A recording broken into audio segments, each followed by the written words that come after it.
ಗೆಳೆಯರ ನಮಸ್ಕಾರಗಳು. ದಿವ್ಯಾನಂದ ಮೂರ್ತಿ ಮಾತಾಡ್ತಾ ಇದ್ದೀನಿ ದಿವ್ಯಾರೂಪ ಚಾನಲಿಂದ.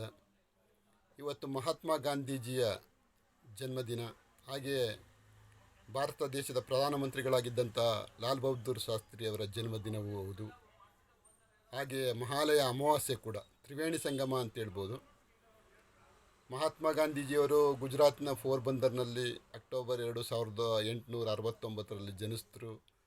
ನಂತರ ದೇಶ ವಿದೇಶಗಳಲ್ಲಿ ಉನ್ನತ ವ್ಯಾಸಂಗ ಮಾಡಿ ಭಾರತಕ್ಕೆ ಮರಳಿ ಅಹಿಂಸಾ ಮತ್ತು ಸತ್ಯದ ಮಾರ್ಗದ ಮೂಲಕ ಭಾರತ ದೇಶಕ್ಕೆ ಸ್ವಾತಂತ್ರ್ಯ ತಂದುಕೊಡುವಲ್ಲಿ ಪ್ರಮುಖ ಪಾತ್ರವನ್ನು ವಹಿಸಿದರು.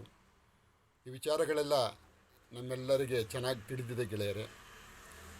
ನಾವು ಈ ಮಹಾನ್ ಚೇತನಗಳಿಗೆ ಗೌರವ ಸಲ್ಲಿಸುವ ನಿಜವಾದ ಪರಿ ಅಂದರೆ ಅವರು ಹಾಕಿಕೊಟ್ಟ ಆದರ್ಶಗಳನ್ನು ನಮ್ಮ ಜೀವನದಲ್ಲಿ ಎಷ್ಟು ಸಾಧ್ಯವೋ ಅಷ್ಟು ಮಟ್ಟಿಗೆ ಪಾಲಿಸುವಂಥದ್ದು ಅಂತ ನನ್ನ ಭಾವನೆ. ಮಣ ಮಾತಿಗಿಂತ ಕಣ ಕೃತಿ ಮೇಲು ಅಂತ ಹೇಳ್ತಾರೆ. ನಮ್ಮ ಪರಮ ಪೂಜ್ಯ ಸಿದ್ದೇಶ್ವರ ಸ್ವಾಮೀಜಿಗಳು ಒಂದು ಮಾತು ಹೇಳ್ತಾರೆ, ಹೇಳುವುದೆಲ್ಲ ಹೇಳಿಯಾಗಿದೆ, ಆಚರಣೆ ಮಾತ್ರ ಬಾಕಿ ಇದೆ ಅಂತ. ಆಚರಣೆಯಲ್ಲಿ ತರೋಣ, ಆ ಮೂಲಕ ಮಹಾನ್ ಚೇತನಗಳಿಗೆ ಗೌರವ ಸಲ್ಲಿಸೋಣ. ಮಹಾತ್ಮ ಗಾಂಧೀಜಿಯವರು ಒಂದು ಮಾತು, ಜಗತ್ತನ್ನು ಬದಲಾಯಿಸಬೇಕೆನ್ನುವವರು ಮೊದಲು ತಾವು ಬದಲಾಗಬೇಕು ಅಂತ. ಹಾಗೆ ಅದನ್ನು ನಾವು ಯಾವಾಗಲೂ ನೆನೆಸ್ಕೊತಾ ಇರೋಣ.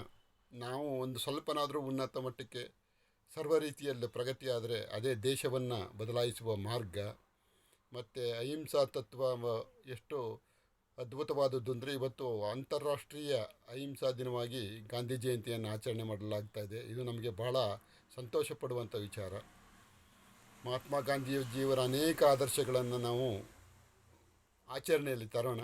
ಹಾಗೆ ಭಾಳ ಸರಳವಾದ ಪ್ರಾಮಾಣಿಕ ಆಡಳಿತ ಮಾಡಿದ ಲಾಲ್ ಬಹದ್ದೂರ್ ಶಾಸ್ತ್ರೀಜಿಯವರನ್ನು ಕೂಡ ನೆನೆಯುತ್ತಾ ಅವರ ಆದರ್ಶಗಳನ್ನು ಜಾರಿಗೆ ತರೋಣ. ಜೊತೆಯಲ್ಲೇ ಆದರ್ಶಗಳು ನಮ್ಮ ಸುತ್ತಮುತ್ತಲೂ ಇರ್ತವೆ. ನಮಗೆ ನಮ್ಮ ಆಗಿ ಹೋದ ಹಿರಿಯರುಗಳ ಒಳ್ಳೆಯ ಗುಣಗಳನ್ನು ನಾವು ಪಾಲಿಸುವ ಮೂಲಕ ಮಹಾಲಯ ಅಮಾವಾಸ್ಯೆಗೂ ಕೂಡ ಅರ್ಥ ತರೋಣ ಅಂತ ಹೇಳ್ತಾ, ನಿಮ್ಮೆಲ್ಲರಿಗೂ ಈ ದಿನ ಅದ್ಭುತವಾದ ದಿನವಾಗಿರಲಿ, ಧನಾತ್ಮಕವಾಗಿರಲಿ ಅಂತ ಹೇಳ್ತೀನಿ ಗೆಳೆಯರೆ. ಹಾಗೆ ನನ್ನ ಚಾನಲ್ನ ಸಬ್ಸ್ಕ್ರೈಬ್ ಮಾಡಿಕೊಡಿ. ಹೆಚ್ಚು ಹೆಚ್ಚು ಗೆಳೆಯರಿಗೆ, ಆತ್ಮೀಯರಿಗೆ ಹೇಳಿ ಸಬ್ಸ್ಕ್ರೈಬರ್ ಸಂಖ್ಯೆ ಜಾಸ್ತಿ ಆಗುವಂತೆ ಮಾಡ್ತೀರಿ ಅಂತ ಹೇಳ್ತಾ, ಮತ್ತೊಮ್ಮೆ ಈ ಶುಭ ದಿನದಂದು ನಿಮ್ಮೆಲ್ಲರಿಗೂ ಒಳ್ಳೆಯ ದಿನವನ್ನಾಗಿ ಪರಿವರ್ತನೆ ಮಾಡುವಂಥ ಶಕ್ತಿ ಬರಲಿ ಅಂತ ಆ ದೇವರಲ್ಲಿ ಪ್ರಾರ್ಥಿಸಿಕೊಂಡು ನನ್ನ ಮಾತುಕತೆಯನ್ನು ಮುಗಿಸ್ತಾ ಇದ್ದೀನಿ ಗೆಳೆಯರೆ. ನಮಸ್ಕಾರಗಳು.